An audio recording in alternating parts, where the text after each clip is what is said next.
For YFG Fatso, this world is one where alliances shift faster than bullets fly, and yesterday's collaborators become tomorrow's targets. Chicago's South Side is a place where only the strongest survive, where polls and switches determine who walks away and who gets carried out. There's one name that sparked the most shocking betrayal in recent drill history: YFG Fatso, the rapper who switched sides and turned his back on former day ones. This is the story of how YFG Fatso has linked up with Risky Road and the Bloodhounds hated the war. July 1st, 2025 marked the day YFG Fatso made his switch-up official by tapping in with streamer Reggie on a Twitch live stream. That stream became ground zero for what would soon spiral into one of drill culture's wildest alliance flips. It wasn't just a random appearance, this was a statement. Fatso used that platform to draw his line in the sand and fire shots at his former circle. Fatso sat on camera looking fully locked in, moving with the type of calm confidence that threw off viewers who still remembered when he used to move with Bloodhound heavy. His pull-up on Reggie's stream was no accident. It was a calculated drop, the kind that artists use when they want the world to see where they stand now. The stream served as a rollout for his new ties and a disrespectful exit from his old ones. In the stream, he wagged his finger at the camera, saying these words. I'm with you. It's really crazy. Hold on, wait. You told me you all that other shit. I'm with you. Alright. Hey, look. Alright. I seen the shit they was saying to you. Okay, yeah. Bloodhound Dub. Bloodhound Dub. Hey, brother. What? Brother, no. Hey, look. We seen that shit. If you saying fuck Reggie, you saying fuck hating them, you saying fuck all of them. Hey, brother. Bloodhound Dub. Yeah. Bloodhound Dub. On him. On him. Need him. He with my mans. On him. On him.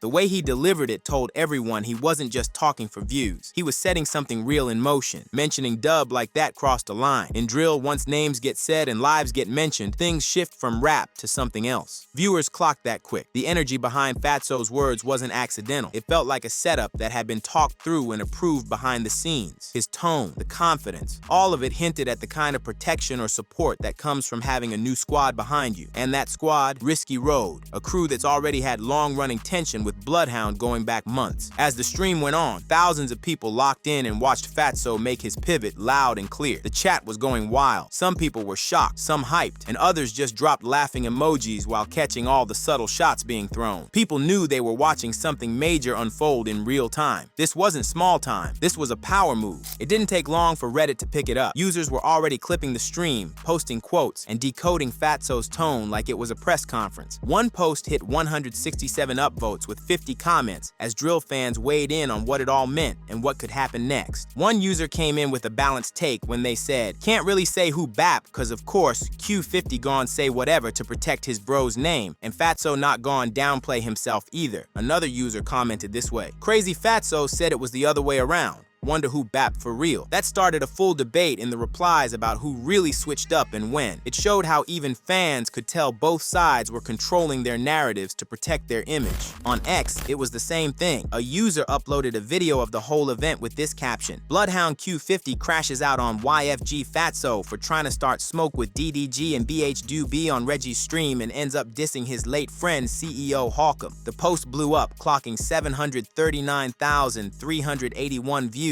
and 6,519 favorites, showing just how big the moment had become. What started on Twitch was now all over the internet, and the moment Q50 mentioned Hawkham, the tension officially reached a new level. Once clips hit YouTube, the reaction was just as wild. The stream segment that analyzed Fatso's comment crossed 22,331 views and 1,310 likes, proving that this wasn't just local buzz. It had the whole drill scene tuned in. The comments underneath were filled with side-taking, predictions, and people claiming it's. Then came the response from Bloodhound Q50, and it came quick. On July 2nd, 2025, just one day after the stream, Q50 went live on Instagram and addressed everything head on. But it wasn't a calm response. He went off. Fans in the chat said he was crashing out. That's how personal it felt. You could hear in his voice that Fatso's words cut deep. Q50 didn't hold back. He called out the betrayal, questioned Fatso's loyalty, and reminded viewers where Fatso came from. But what really shocked people was when Q50 took things further. He brought up CEO Hawkham, a deceased Risky Road member. In drill culture, bringing up someone's dead homie is a different level of disrespect, and for Q50 to go there in front of thousands on IG Live made it clear this wasn't just rap beef anymore. It was personal and real. This was what he actually said on the live stream. "Hey, they said Leo behind me. What? Oh, matter of fact, Oh, here you go. I found this. I found, they said Leo behind me. I said, well, oh, here you go. Was asking that pack, shorty. Fuck is wrong on child. Matter of fact, hold on. Who else behind me? Oh, wait, hold on. Hey, phone. They said, talking behind me. Here you go. What is wrong with him?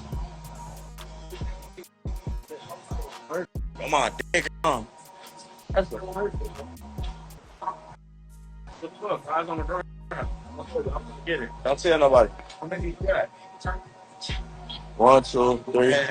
This live stream turned explosion gave the streets and the internet a brand new chapter in an already heated history. Fans debated the truthfulness of both sides, with some questioning Q50's claim of a FaceTime call with Lil Jeff after Scoom's death, as Jeff died earlier. Fatso's appearance on Reggie's stream didn't just burn a bridge, it opened a whole new front in a war that's already taken names. And now, everybody's watching to see who moves next, when brothers become ops. YFG Fatso and Bloodhound Q50 were once tight enough to record music together, dropping the track Talkin' Sh*T on May 31st, 2025. Both had deep ties to the trenches and were respected for keeping it raw in their music. Their chemistry wasn't just in the booth, it showed in how they moved. In the music video for Talkin' Shot, they shared studio space, threw ideas back and forth, and moved like they were locked in beyond music. It felt genuine, like two steppers from different corners connecting over similar experiences in the field. But the vibe started to shift when Lil Scoom, a trusted name in the Bloodhound circle, started clocking some familiar patterns in Fatso's music. According to Scoom, Fatso had been lifting his Princeton flow, a style Scoom had been pushing heavy. Scoom felt like Fatso was copying his delivery and using pieces of his lyrics without giving any type of credit or even chopping it up with him first. For a scene where originality and street-earned respect mean everything, that hit a nerve. Inside Bloodhound, Scoom's word wasn't taken lightly. He's known for spitting pain, not cap, so when he started speaking on it, the whole camp took notice. What made it worse was that Scoom didn't stop at music. He went deeper, claiming that while both of them were locked up, Fatso had a chance to square up and chose not to. Scoom told people that Fatso dodged a fade, didn't want to knuckle up, and basically shrank when it was time to see about the issues. That jail story added serious tension to an already shaky relationship. In drill, your name matters just as much off the mic as it does on it. If you get painted as someone who confrontation, especially inside, your rep takes a hit. And for some Bloodhound members, that was all they needed to start distancing themselves from Fatso. Then came Lil Jeff. After hearing Scoom's claims, he started hopping on live, casually dissing Fatso without even raising his voice. He'd hum Scoom's diss tracks, poke fun, and send shots while thousands watched. Jeff wasn't just trolling, he was pressing him publicly. And if you think Fatso didn't reply, think again. Fatso came online after Lil Jeff's passing and posted a very cryptic message that was clearly aimed at dissing Jeff. The caption read, "Princeton, the stars, the limit. It's all a mental game, play hard and win. Always remember, the toughest die first." Online fans started connecting dots. One Reddit user posted,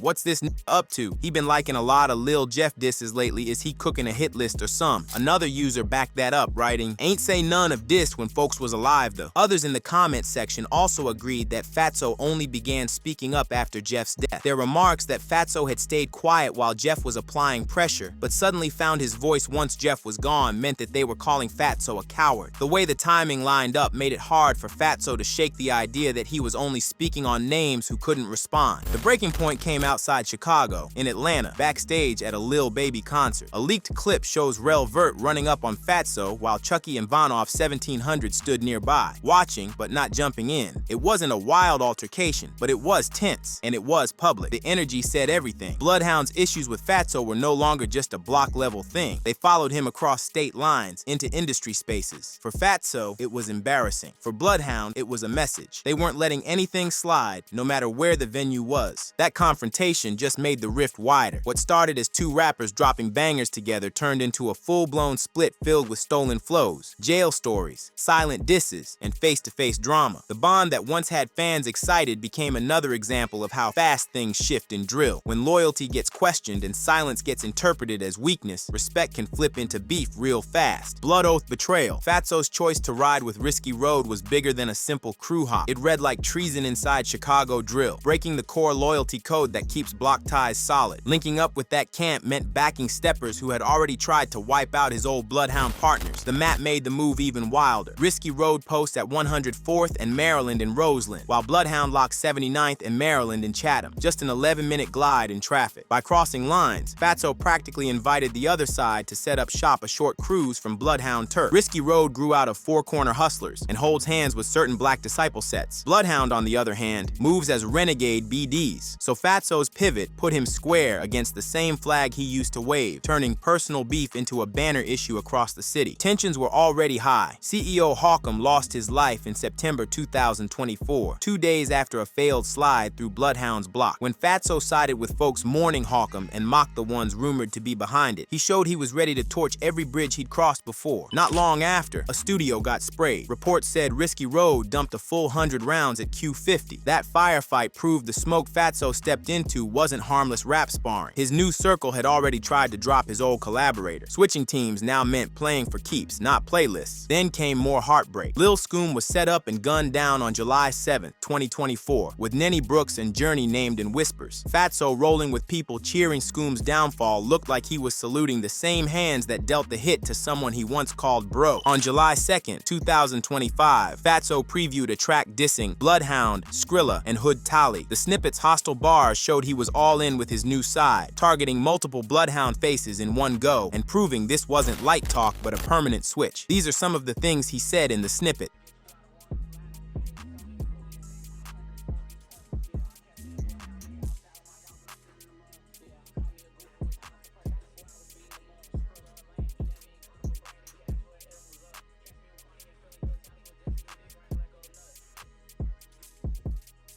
Reddit threads broke it down. Users noted Fatso's alignment with Kwani and the steady friction with OTF, reading his betrayal as a bigger rebrand, more career chess than raw emotion. To many watchers, the move looked strategic, aimed at tapping fresh lanes and markets. Bloodhound clapped back fast. Q50 dropped King Draco on Christmas Day 2024, packaging his response like a holiday present to fans hungry for payback tracks. Q50 rapped like this: "Rookie ass nigga, Risky Road wasn't ready. Head tap, turn his ass to a veggie. Dissing on me ain't gonna bring your mans back. I caught a leg shot, but you had you a shit bag." Skrilla answered too. His song Chirac fired at Risky Road and spotlighted how Fatso's jump dragged extra artists into the crossfire, forcing Bloodhound allies to respond in both music and, possibly, street activity. In his words, he said, "You believe just what you see, but don't believe just what you told? Yeah, it's me. I'm about to get a crib up out the rack today. Did you see up on the news who done got clapped today? Heard a nigga got head tapped and he done passed away. Yeah, he a pack." Because Chicago drill links everyone through features, blocks, and history, Fatso's defection rippled way past Q50 and Scoom. Artists who had nothing personal with Risky Road suddenly had to choose sides or risk looking shaky. Finally, social feeds split. Some commenters saluted Fatso's bold shakeup. Others blasted him for folding on loyalty. The clash of opinions mirrored a larger drill debate. Which matters more? Fresh alliances that boost momentum or the day one bonds you swore to protect forever? Point of no return. The chaos that came after Fatso's switch up proved his move from Bloodhound to Risky Road brought fallout that stretched way past rap battles into real life or death clashes, leaving bodies on both squads. Lil 30's fall, tied to Get Busy Gang, a crew locked in with Risky Road, showed how Fatso's flip blew the beef wider than the first players. His jump linked new ops and partners, multiplying the danger across extra hoods. The pop-out that left Lil Scoom gone and Lil Will hurt showed how personal payback got for hitters looking to score on Bloodhound names. Fatso's new circle was sliding on his old brothers with live ammo, proving this feud would get settled with steel, not bars. Q50's raw feelings after losing Scoom while watching his past teammate party with the ones who bragged on the hit carved a wound that drove him to vow get back. The knife-edge betrayal meant deep peace could never happen even if both sides wanted calm. In a no-jumper interview, he talked at length about losing both Lil Jeff and Lil Scoom. So we don't have to like go into the details of how Jeff died and everything like that, but like how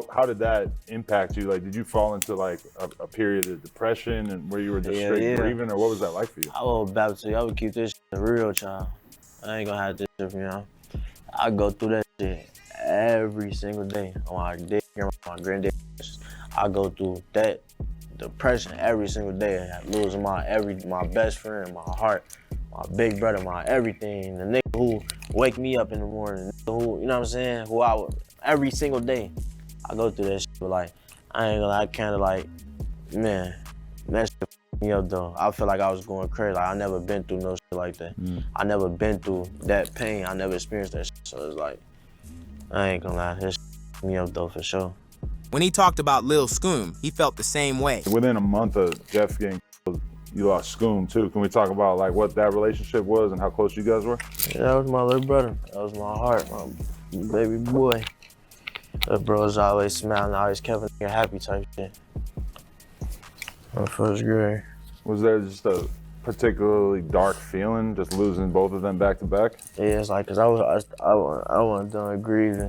Lil Jeff, so it was like, damn, that shit is happening too fast for a nigga. Like, damn, like, first this, now this, like, damn. I couldn't even.